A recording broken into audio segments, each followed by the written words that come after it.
Halo adik-adik Smart Generation, apa kabar kalian semua? Berjumpa kembali di video pembelajaran Primagama. Perkenalkan, nama kakak Aryani Astuti, instruktur Smart Tematik ya. Pada video pembelajaran kali ini kita akan membahas tema 8 di kelas 4, yaitu tentang daerah tempat tinggalku. Untuk lebih jelasnya, yuk kita simak pembelajaran berikut ini.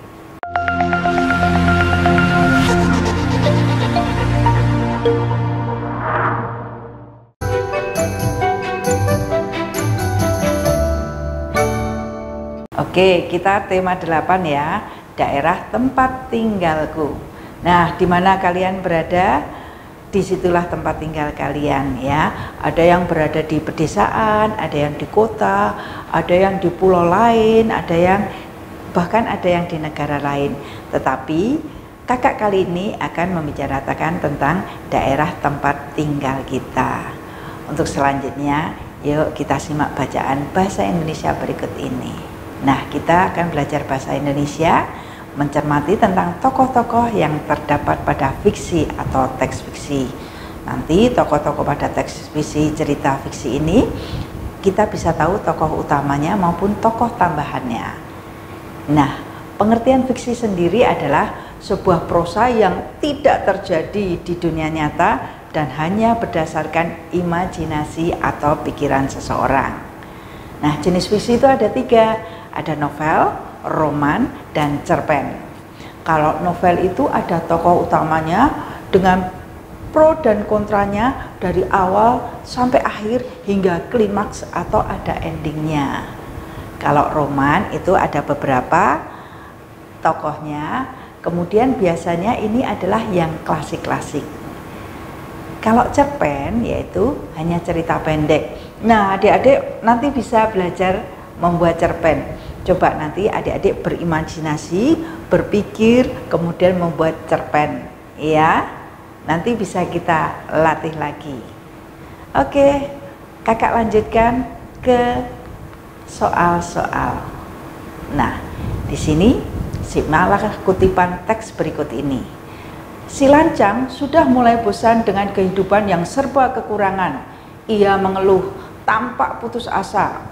Berkali-kali ibunya memberi nasihat kepada si lancang agar anaknya tekun bekerja. Sabarlah nak, jangan kamu terus-terusan mengeluh. Kita memang harus bekerja keras untuk memenuhi kebutuhan hidup sehari-hari. Jangan putus asa dan jangan menyerah.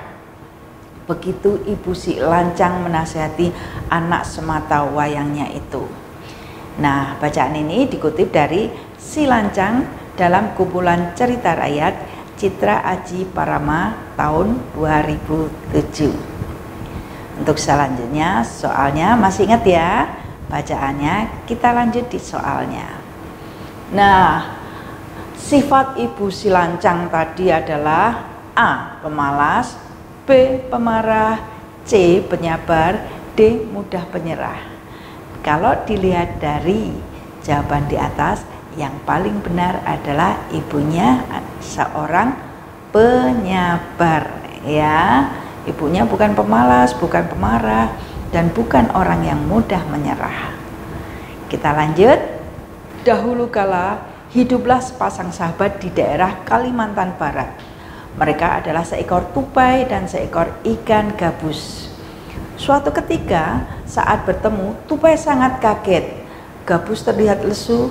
Ternyata ia sedang sakit. Tupai sangat sedih. Ia menawarkan makanan untuk sahabatnya, namun gabus tidak berselera makan.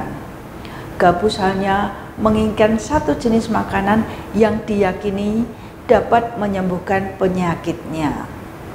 Setelah gabus menyampaikan obat penawar penyakitnya, tupai sangat kaget. Ia harus mencari hati ikan hiu. Ikan hiu sangat ganas. Tidak terpikir olehnya bagaimana cara mendapatkannya. Ia ingin sahabatnya sembuh. Tupai kemudian melompat dari satu pohon kelapa ke pohon kelapa lainnya yang dekat dengan tepi pantai.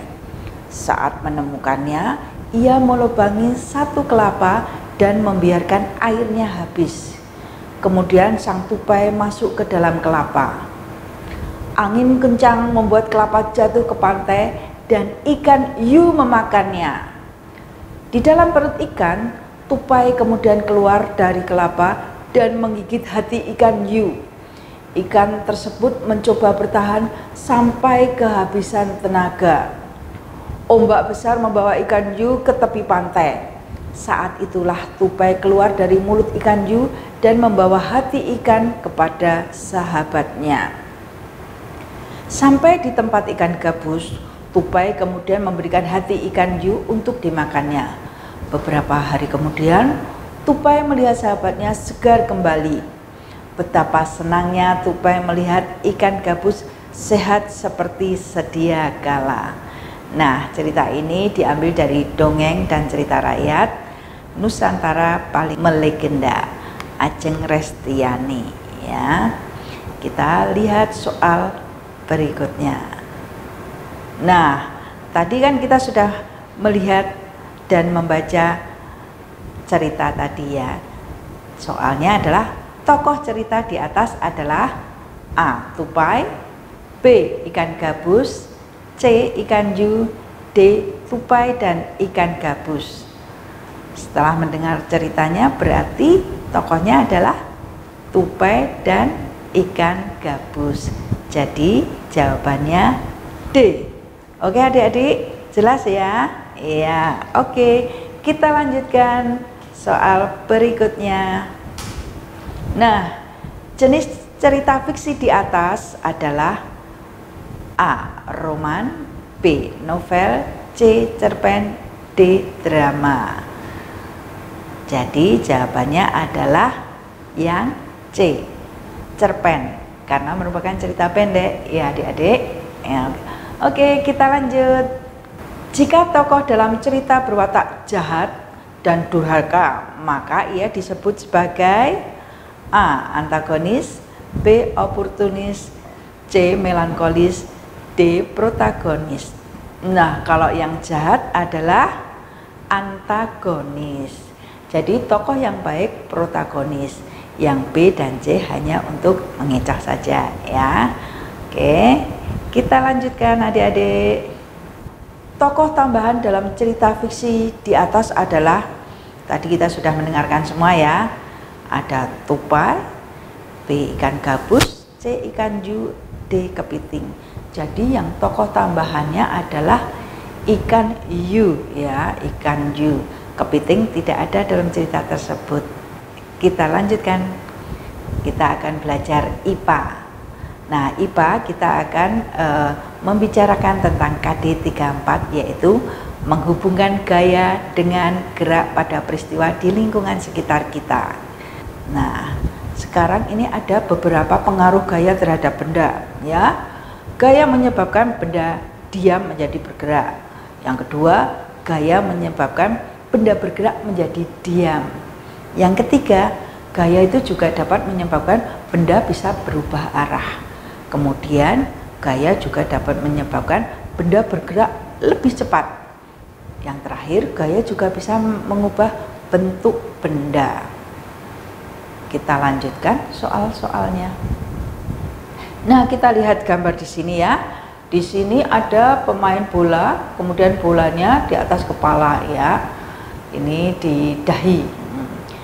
Gambar di atas adalah salah satu contoh gaya dapat menyebabkan benda dia menjadi bergerak, benda bergerak menjadi diam, atau benda berubah arah, atau yang D mengubah bentuk benda. Ini jawabannya adalah yang C. Benda berubah arah, karena bolanya nanti mau dilempar ke gawang ya, jadi bendanya atau bolanya itu akan berubah arah. Oke, sudah jelas ya adik-adik? Oke, kita lanjut. Nah, ini terdapat gambar seorang anak laki-laki sedang menendang bola. Gaya yang terjadi seperti pada gambar di atas berbentuk A. Tolakan, B. Pegas, C. Tarikan, atau D. Dorongan. Jelas sekali ya gambar ini bahwa bola ditendang, berarti didorong oleh anak tersebut. Berarti jawabannya adalah yang D. Kita lanjut. Nah, ini ada gambar plastisin adik-adik. Tahu ya plastisin? Kalian pasti punya di rumah ya, bisa dibentuk apapun macam-macam ya. Nah, gambar di atas adalah salah satu contoh gaya yang dapat menyebabkan A. Benda diam menjadi bergerak, B. Benda bergerak menjadi diam, C. Benda berubah arah, atau D. Mengubah bentuk benda.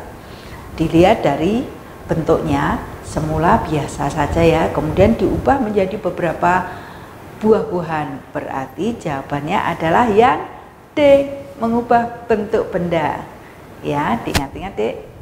Oke, kita lanjut. Nah, di sini ada gambar, ada seorang wanita, kemudian ada papan seluncur ya, kayak seperti peluncur ya. Nah, pada gambar di atas, pengaruh gaya menyebabkan gerakan benda A. Menggelinding, B. Melayang, C. Memantul, D. Meluncur. Kalau melihat jawabannya yang A, menggelinding itu biasanya berbentuk bulat ya, bulat seperti bola ya. Ternyata dia bukan bola. Nah, kemudian kalau melayang kan berarti di tengah-tengah ya adik ya. Nah, selain itu memantul biasanya yang terbuat dari karet, contohnya bola tadi. Yang D adalah meluncur. Berarti jawabannya adalah yang D, meluncur. Ya, kita lanjutkan. Nah, ketika seseorang pengemudi mobil mengerem mobil tersebut akan berhenti. Hal tersebut dikarenakan adanya gaya A. Dorong, B. Tarik, C. Gesek, D. Gravitasi. Nah, menurut adik-adik jawabannya apa ini? Mobil yang tiba-tiba mengerem. Nah, itu terjadi gaya apa? Gesekan. Ya, betul, gaya gesekan. Kalau daya dorong berarti kita mendorong ya, menekan. Kalau tarik kita menarik. Kemudian kalau gaya gravitasi itu adalah gaya tarik bumi, seperti contohnya benda-benda yang jatuh ya, contohnya buah dari pohon kemudian jatuh, itu karena ada daya tarik bumi atau disebut juga gravitasi. Oke, jelas adik-adik? Ya, sampai sini jelas ya. Senang ya kalau kita mempelajari tentang gaya. Jadi yang setiap hari kita bisa melakukan, ternyata kita tahu apa gaya yang disebabkannya. Oke, kita lanjut. Kita sekarang akan mempelajari tentang IPS ya. Kita belajar KD 3.3, mengidentifikasi kegiatan ekonomi dan hubungannya dengan berbagai bidang pekerjaan serta kehidupan sosial dan budaya di lingkungan sekitar sampai provinsi ya. Oke. Nah, di sini ada kegiatan ekonomi, ada gambar sungai, ada gambar laut, ada gambar sawah, dan juga ada gambar jalan yang penuh dengan alat transportasi. Nah, sebenarnya kegiatan ekonomi sendiri itu apa toh? Nah, kita lihat ya, kita simak. Kegiatan ekonomi itu adalah segala usaha manusia untuk mendapatkan penghasilan dengan tujuan untuk mencukupi kebutuhan hidupnya ya. Contohnya ayah kita bekerja untuk siapa? Ya untuk keluarganya, untuk keluarga kita, untuk ibu dan anak-anaknya. Bahkan kadang-kadang ayah juga bisa membiayai lingkungannya, yaitu keluarga besarnya, ada nenek, ada kakek, atau ada paman atau keponakan. Kadang-kadang seperti itu ya. Nah, kegiatan ekonomi ini bermacam-macam. Nanti ada yang menghasilkan barang, ada yang menghasilkan jasa. Kalau yang menghasilkan barang berarti orangnya menghasilkan barang baru dijual. Kalau yang menghasilkan jasa, dia hanya memberikan jasanya atau tenaganya. Nah, contohnya kalau yang menghasilkan barang, pengrajin sepatu, dia menghasilkan sepatu.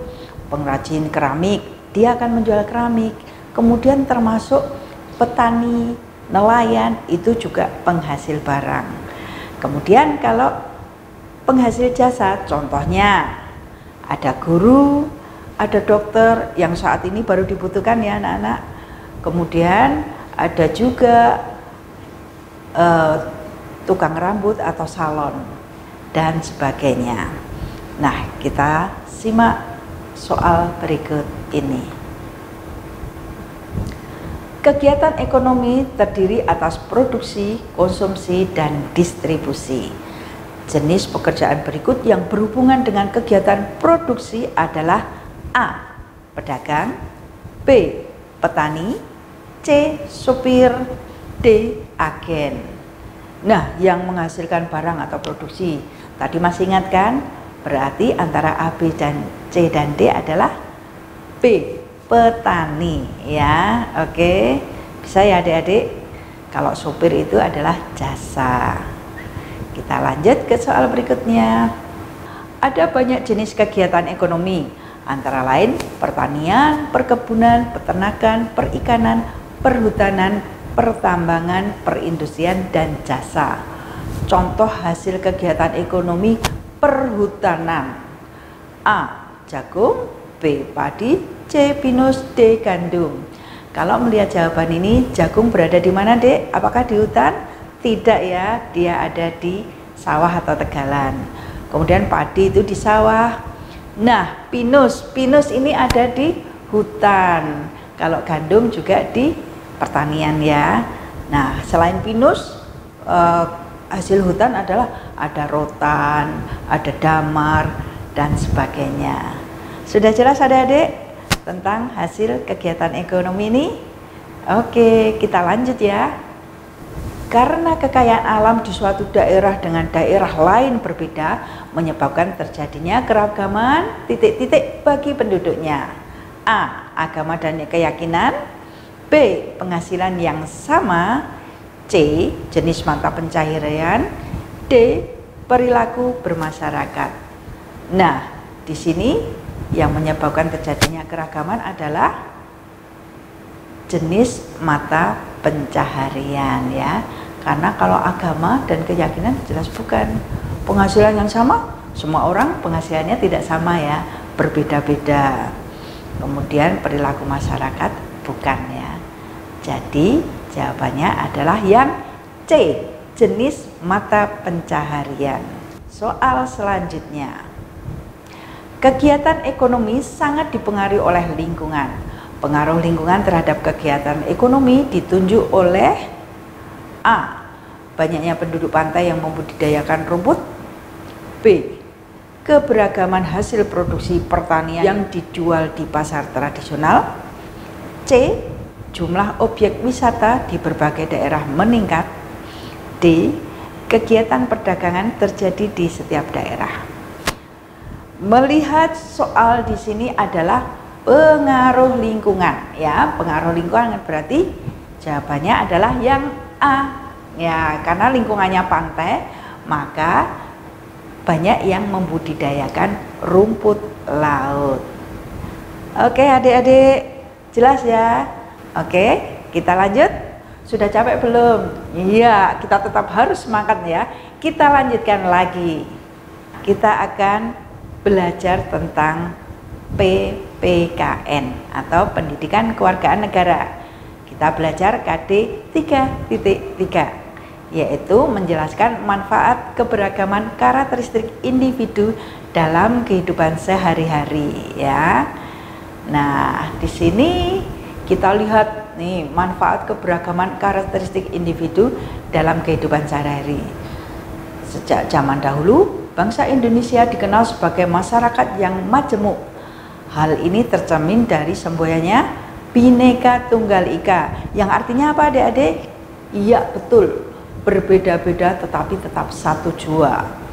Nah, keberagaman ini meliputi ada adat istiadat, kesenian, bahasa, kekerabatan, bentuk fisik yang dimiliki oleh suku-suku bangsa yang ada di Indonesia. Contoh bentuk fisik bagaimana? Nah, kalau orang Jawa biasanya kulitnya sawo matang atau coklat ya. Kalau daerah Sumatera atau Sulawesi, Kalimantan biasanya putih-putih. Kemudian kalau yang daerah Indonesia Timur biasanya hitam dan berambut keriting. Tidak apa-apa, perbedaan ini membuat kita semakin kaya. Dengan adanya perbedaan ini, kita nggak usah takut, tetapi kita harus tetap menghormati dan tetap menghargai semuanya. Karena setiap orang itu mempunyai kelebihan dan kekurangannya masing-masing. Ya, kita lanjutkan. Kita masuk di contoh soal. Keberagaman karakteristik yang ada di Indonesia seharusnya dapat memacu adanya A. Perpecahan bangsa, B. Persatuan dan kesatuan bangsa, C. Memecah belah bangsa, D. Memperluas budaya tertentu. Nah, keberagaman ini harusnya apa? Harusnya yang B ya, membuat adanya persatuan dan kesatuan bangsa ya. Meskipun beragam, kakak tadi sudah bilang tetap harus bersatu dan saling menghormati. Jadi jawabannya adalah yang B. Lanjut ya. Oke.